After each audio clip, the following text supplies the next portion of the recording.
7 आकडा राज्याचे उपमुख्यमंत्री अजित पवार यांच्या मुळावर आला आहे की काय अशी परिस्थिती आहे। दादांना 7.5 लागल्याने लोकसभेला त्यांची फक्त एक जागा आली आणि आता मंत्रिमंडळात साधे राज्यमंत्री पद सुद्धा वाट्याला आलेले नाही। आगामी विधानसभा आणि महापालिका निवडणुकीला दादांसाठी ही धोक्याची घंटा समजली जाते। माघारीचे दरवाजे बंद झाल्याने एकतर लढून मरा किंवा कड्यावरून उड्या खाऊन मरा अशी गत आहे। भाजपमध्ये सामील होणे किंवा कमळ चिन्हावर निवडणूक लढवून मान खाली घालून हे दोनच पर्याय त्यांच्या पुढे आहेत। लोकसभा निवडणुकीतील खराब कामगिरीचा फटका अजित पवारांच्या राष्ट्रवादी काँग्रेसला बसताना दिसत आहे। 4 पैकी केवळ एक जागा जिंकणाऱ्या काका शरद पवारांकडून बारामतीच्या होम ग्राउंडवर पराभूत झालेल्या अजित पवारांच्या अडचणी वाढल्या आहेत। त्यांचे राजकीय वजन घटत असल्याचे स्पष्ट संकेत मिळू लागले आहेत। लोकसभेचा केवळ एक खासदार असल्यानं अजितदादांच्या राष्ट्रवादीला नरेंद्र मोदींच्या नेतृत्वाखाली एनडीए मंत्रिमंडळात स्थान नसेल। राज्यात लोकसभा निवडणुकीत महायुतीची कामगिरी सुमार झाली। सत्ताधारी महायुतीला केवळ 17 जागा जिंकता आल्या। भाजपला सर्वाधिक 9, शिंदे सेनेला 7 तर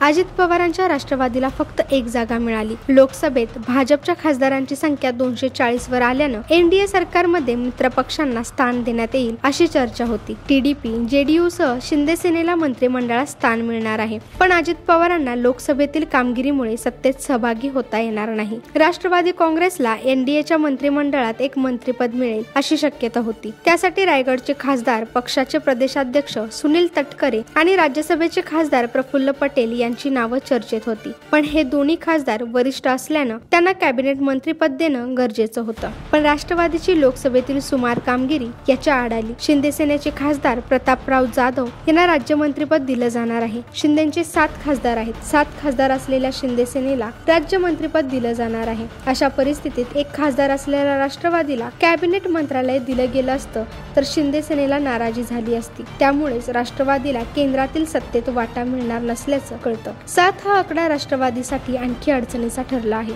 एनडीएतील 7 पक्षांकडे प्रत्येकी एक खासदार आहे। त्या पक्षांना कॅबिनेट मंत्रालय देण्यात आलेलं नाही। राष्ट्रवादीला कॅबिनेट दिल्यास अन्य पक्ष नाराज होण्याची शक्यता असल्यानं दादांच्या राष्ट्रवादीची झोळी रिकामी राहिली आहे।